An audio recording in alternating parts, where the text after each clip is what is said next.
Para hacer democracia, se requiere estar bien informados.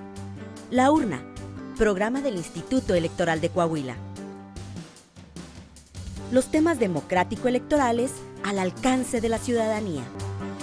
Hola, ¿qué tal? Bienvenidos a su programa de La Urna, esta producción del Instituto Electoral de Coahuila. Con este programa de radio y televisión les damos la más cordial de las bienvenidas y en esta ocasión vamos a escuchar la entrevista con la consejera electoral Madeleine Ivette Figueroa Gámez. Adelante.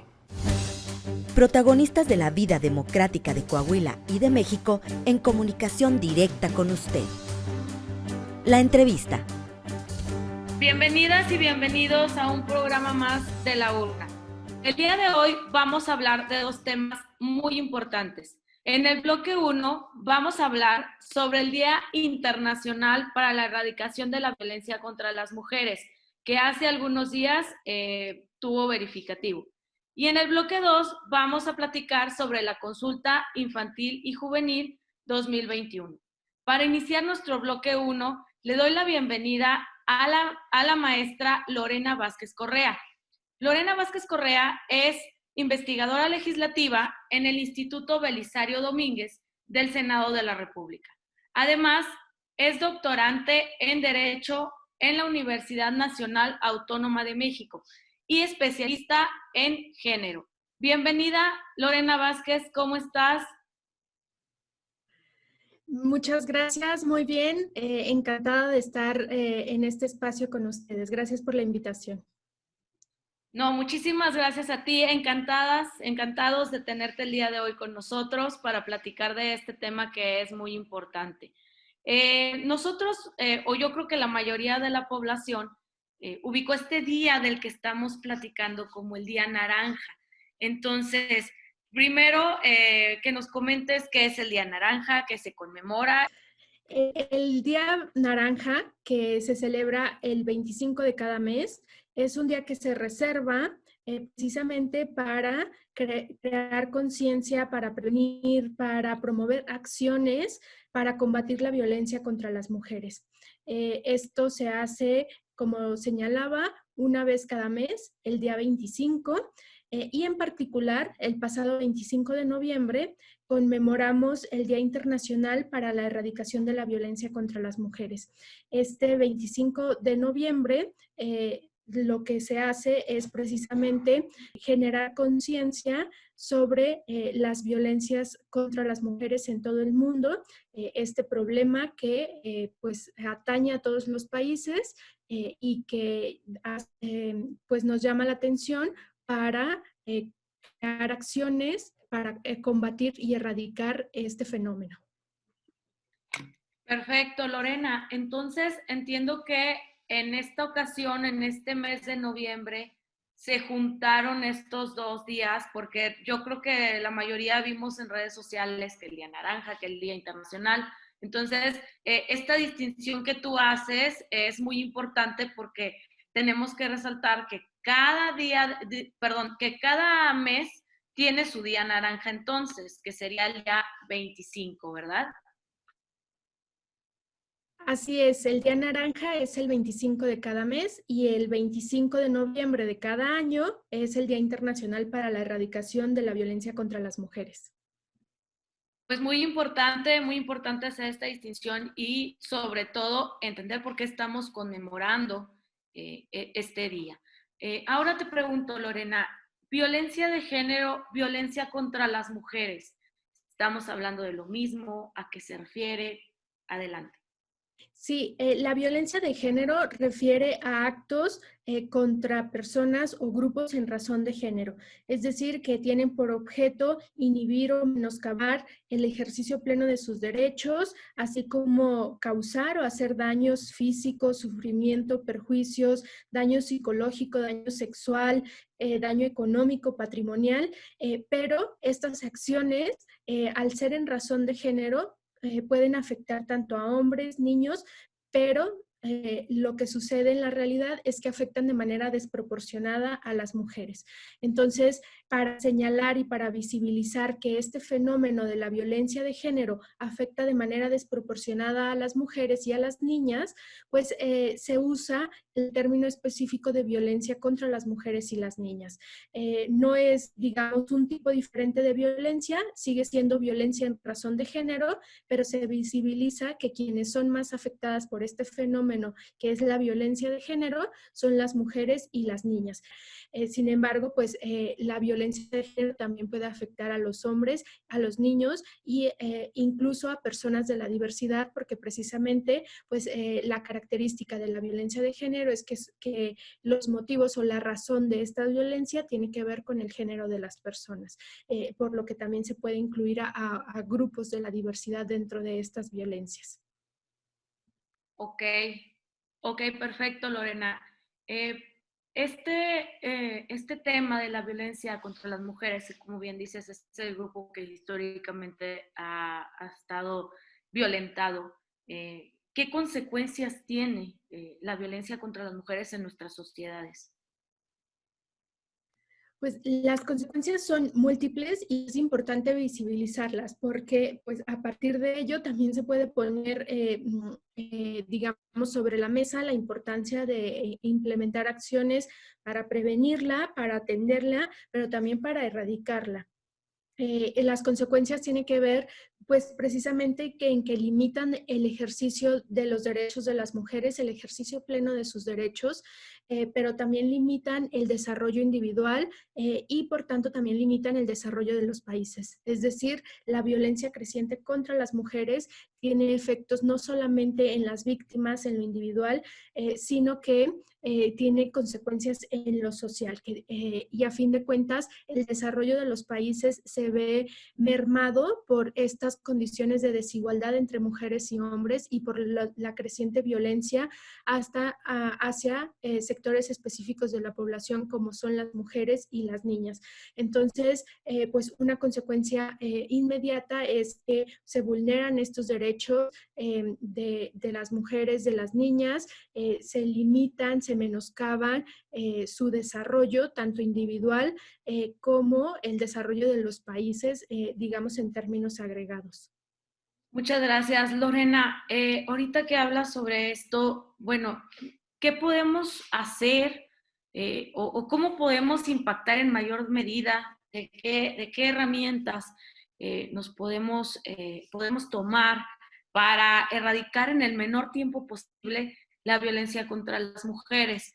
Y al mismo tiempo yo te preguntaría aquí, ¿qué rol desempeñan las redes sociales y las nuevas tecnologías para movilizar a las personas en el sentido que tú mencionabas ahorita, tanto de prevenir como de erradicar la violencia? Sí, bueno, como señalabas, en efecto, existen varios tipos de violencia ya reconocidos en la legislación mexicana y varias modalidades.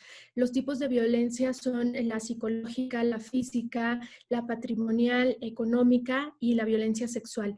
Y las modalidades, es decir, dónde se dan estos tipos de violencia, en qué ambiente se dan estos tipos de violencia, pues es en el ámbito familiar, en el ámbito laboral, en el ámbito docente, comunitario, en las instituciones, que hemos visto una creciente violencia institucional también, pues la violencia política es considerada una modalidad de violencia y la violencia feminicida.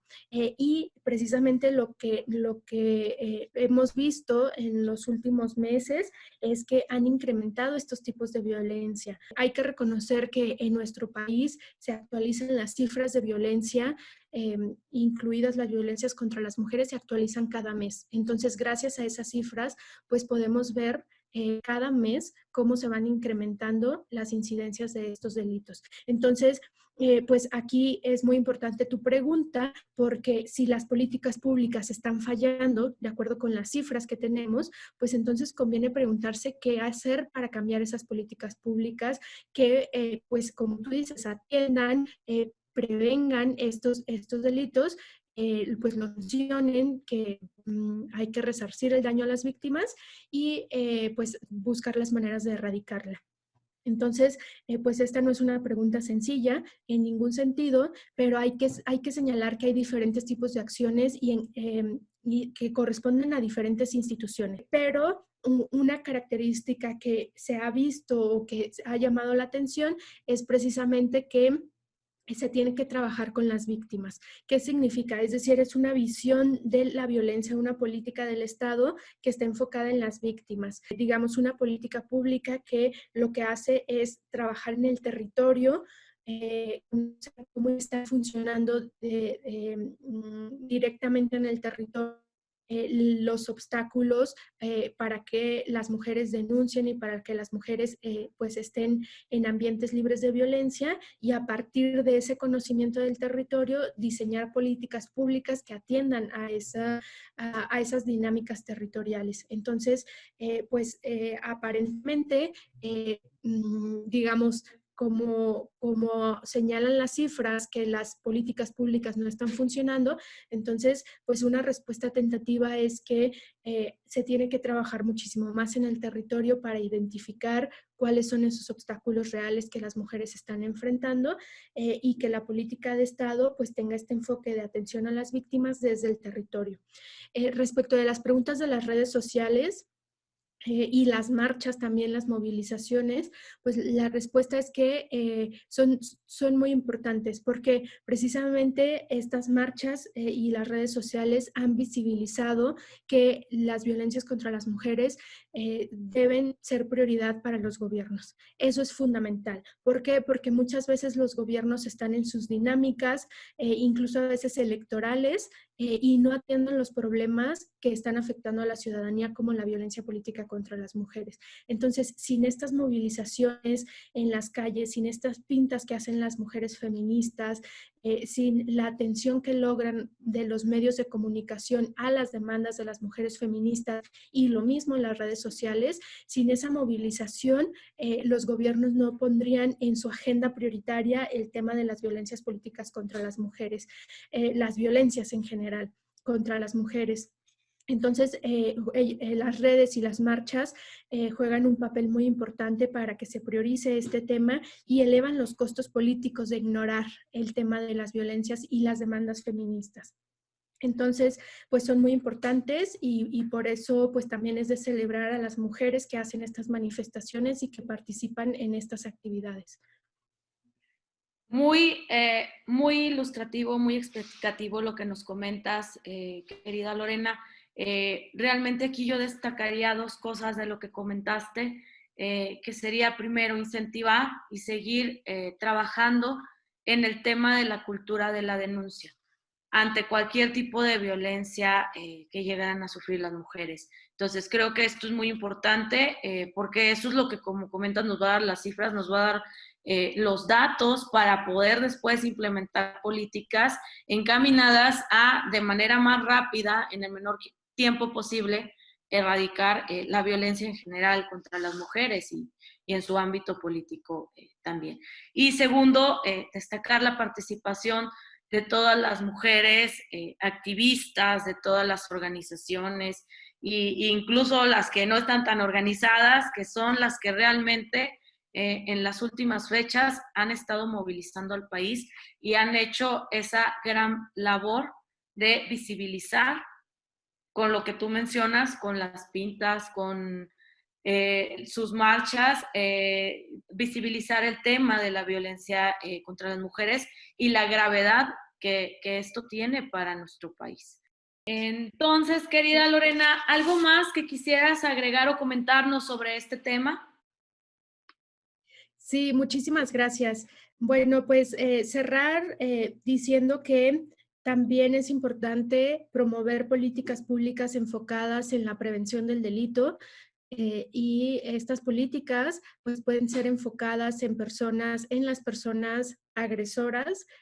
Ahora con las cifras sabemos que los hombres son en su mayoría las personas agresoras. Por supuesto, también hay mujeres agresoras, pero en este sentido se pueden implementar políticas públicas no solo enfocadas a las víctimas, sino también a transformar la conducta o, digamos, el entramado de creencias que llevan o que derivan en conductas violentas, es decir, en las personas agresoras. Entonces, ese sería un ámbito de acción. El otro ámbito de acción es implementar políticas de tolerancia cero a las personas agresoras y a quienes encubran a estas personas. Y pues a fin de cuentas la característica de estas políticas es que son políticas de prevención, que son muy importantes, no solamente que la política del Estado esté enfocada en atender y sancionar el delito, sino también en prevenirlo y buscar las maneras de erradicar este delito. Entonces, tener un panorama amplio en esta política de Estado sobre las violencias y reconocer que son todos los actores quienes deben de contribuir en estas acciones, desde el Poder Judicial, Poder Ejecutivo, Poder Legislativo, organismos constitucionalmente autónomos, para erradicar las violencias contra las mujeres y generar ambientes pues libres para que puedan desarrollar y ejercer plenamente sus derechos en todos los ámbitos. Muchísimas gracias. Muchas gracias a ti, Lorena, por haber acompañado el día de hoy con este tema tan importante. Pues te agradecemos y esperamos tenerte con nosotros nuevamente con otro tema similar, que yo sé que tienes bastante que platicarnos sobre estos temas. Agradezco mucho tu tiempo y pues bueno, los invitamos a seguirnos en el siguiente bloque de su programa La Urna.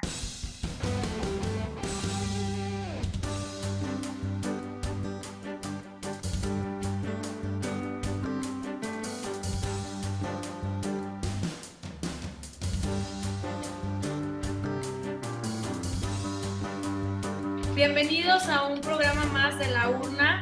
El día de hoy hablaremos del tema de la consulta infantil y juvenil 2021. Y para ello nos acompaña el maestro Francisco Javier Morales Camarena, director de Educación Cívica y Participación Ciudadana de la Dirección Ejecutiva de Capacitación Electoral y Educación Cívica. De igual manera nos acompaña la licenciada Itzel Aguilar Ambrosio, vocal de Capacitación Electoral y Educación Cívica de la Junta Local Ejecutiva del Instituto Nacional Electoral en el estado de Coahuila. Bienvenida, Itzel. Gracias a ambos, buenas tardes y bueno, para mí es un gusto estar el día de hoy con ustedes platicando de este tema de la consulta infantil y juvenil de este año 2021.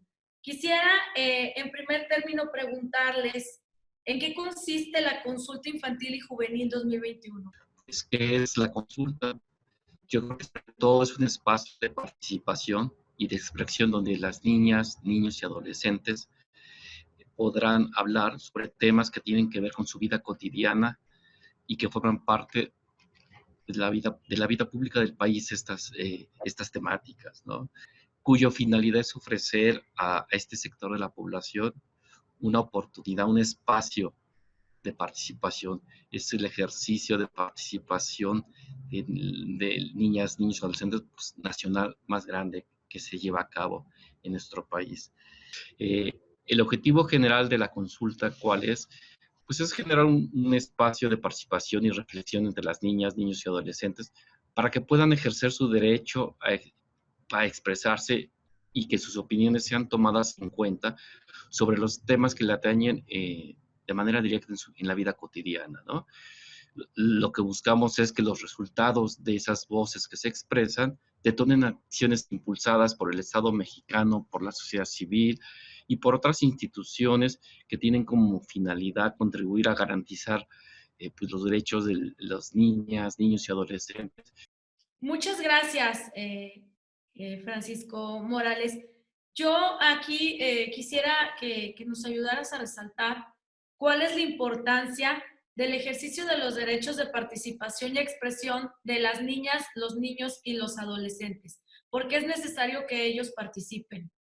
Yo creo que es muy importante este tema que estás mencionando, porque generalmente se parte de la idea de que los derechos son de los ciudadanos. Pareciera que los niños no entran en esa lógica de ciudadanía política como un sector de interés. Y no, yo creo que es muy importante precisamente porque desde un punto de vista de este ejercicio es un enfoque de derechos humanos, donde como enfoque de derechos humanos, pues incluye a todas las personas. Muchas gracias, Francisco Morales. ¿qué sugieres tú para hacer posible la participación efectiva y en condiciones de igualdad de las juventudes mexicanas en la vida pública de nuestro país? Bueno, yo creo que es muy importante promover una perspectiva de inclusión. Y entonces es nuestra obligación tomar acciones y medidas para que aquellos que se puedan encontrar en una situación de desventaja lo puedan llevar a cabo. En primer lugar, podríamos comentar el hecho que por primera vez estamos abriendo un canal de participación para niñas y niños de 3 a 5 años de edad con una boleta, un cuestionario. La expresión que se captaba de los niños era a través de dibujo, pero no, en esta ocasión también se llevó a cabo la elaboración de un instrumento que capte sus puntos de vista. Otro aspecto fundamental es que tenemos boletas de lenguas indígenas que reflejen esa pluralidad y ese mundo heterogéneo cultural y social en nuestro país. Otro aspecto, la elaboración de versión de boletas del sistema braille, ¿no? Otra manera de acercar es en virtud que hay comunidades o escuelas, niños que no pudieran tener acceso al Internet. Lo que hemos hecho, hemos establecido casillas donde utilizamos dispositivos del Instituto Nacional Electoral que llevamos al lugar donde están los niños para que puedan participar directamente en estos dispositivos. Y asimismo hemos establecido casillas itinerantes, ¿no? Para aquellas personas que viven en lugares lejanas o que viven en una situación como con alguna discapacidad o habitan en esas zonas de difícil acceso donde se pueda llegar. Muchas gracias, Francisco, muy interesante.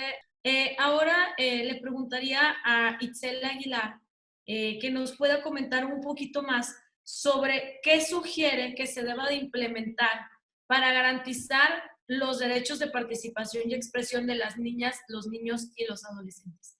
Algo que es fundamental en esta consulta infantil y juvenil 2021 es precisamente que se ha buscado que llegue a todos los rincones del país bajo todas estas diversas modalidades en las que se ha implementado y que se ha buscado que sea además una de las consultas más incluyentes que hemos tenido, no solamente porque hablamos en tema de inclusión, de contar con boletas braille, sino también que tenemos la posibilidad de contar con boletas en lengua indígena, lo que yo consideraría que es algo de lo que sí se debería contemplar para que, uno, la ciudadanía en términos generales se familiarice con estos ejercicios, que se lleven a todos los municipios, y algo que se ha implementado y que se ha fomentado a través de estos ejercicios que hace el Instituto Nacional Electoral es la construcción de alianzas estratégicas con instituciones que tienen tal vez un mayor alcance hacia la población o hacia la ciudadanía, y entonces yo creo que una de esas estrategias que aplica el instituto puede ser retomada por las demás instituciones, la construcción de alianzas estratégicas como lo es nuestro grupo coordinador institucional, donde tenemos la participación, por ejemplo, de CIPINA, del DIF, de CONAFE, de PRONIF, tenemos la Comisión Estatal de Derechos Humanos, está obviamente con nosotros la Secretaría de Educación del Estado de Coahuila participando activamente, y está el Instituto Electoral de Coahuila.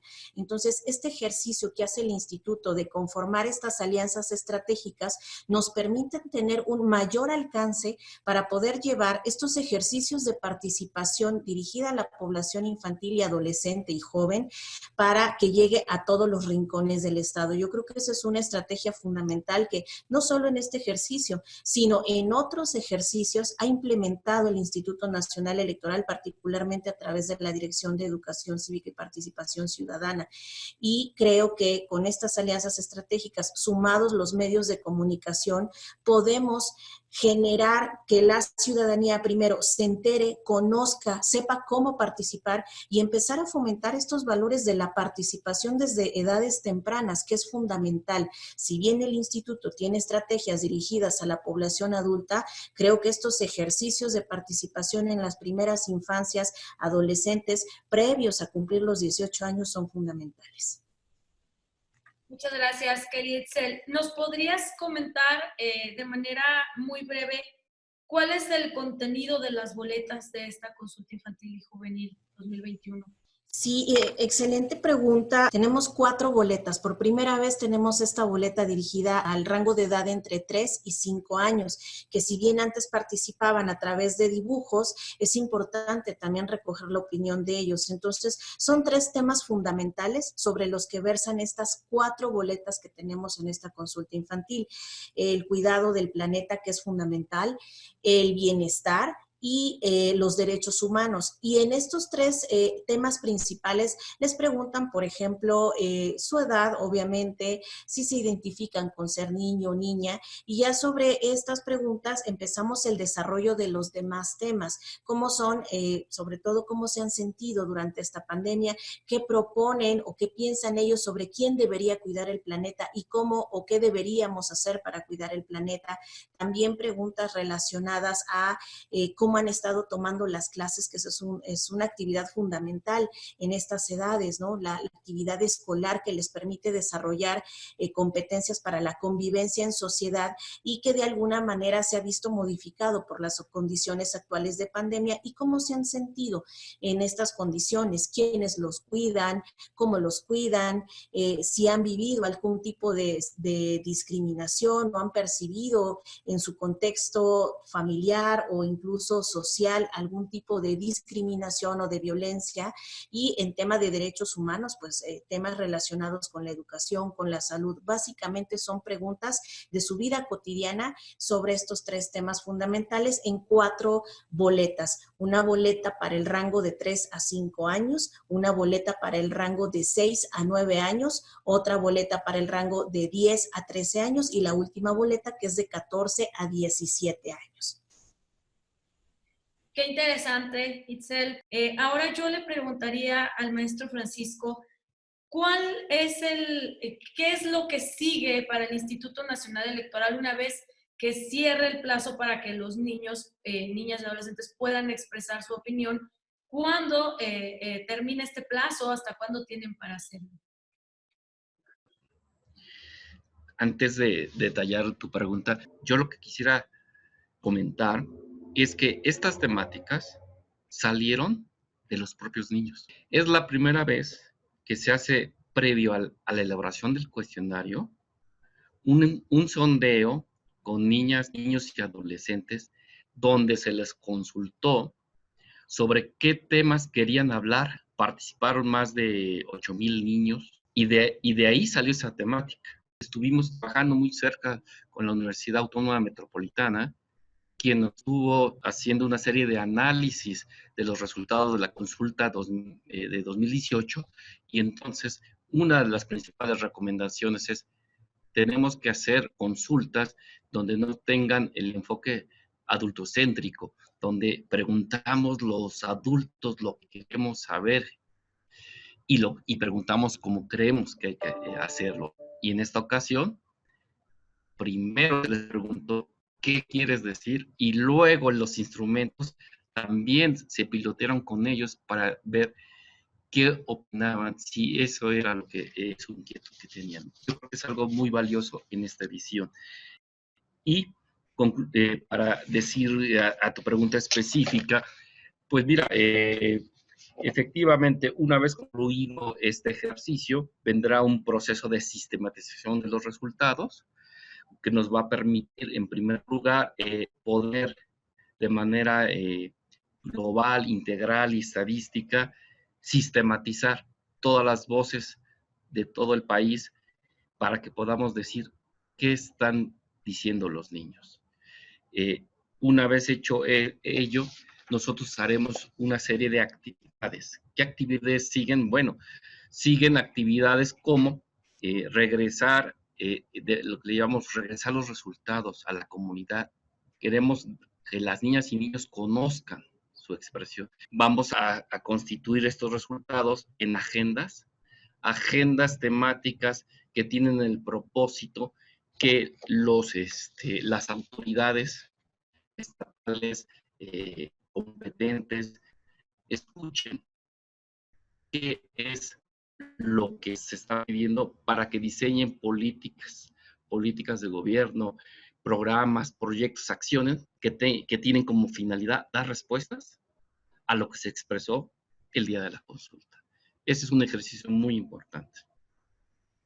Perfecto, estimado Francisco, muy ilustrativo. No olviden participar en cuanto nos estén escuchando, pues si nos apoyan a que nuestros niños, niñas y jóvenes logren expresar su opinión en nuestra consulta infantil y juvenil, estamos ayudando a crear ciudadanía. Muchísimas gracias, Itzel Aguilar, Francisco Morales, un gusto haber tenido esta plática el día de hoy con ustedes y bonita tarde. Y bueno, fue todo. Muchísimas gracias por haber estado aquí con nosotros en su programa La Urna, esta producción del Instituto Electoral de Coahuila. Nos puede seguir también en redes sociales, en Facebook como laurna.programa radiofónico del IEC, en Instagram, programa-radiofónico y en Twitter, laurna-IEC. Queremos tener comunicación con usted. Pásenla muy bien. Hasta la próxima semana. Gracias por acompañarnos en una emisión más de La Urna, llevado hasta ustedes por el Instituto Electoral de Coahuila. Nos escuchamos en nuestra próxima emisión.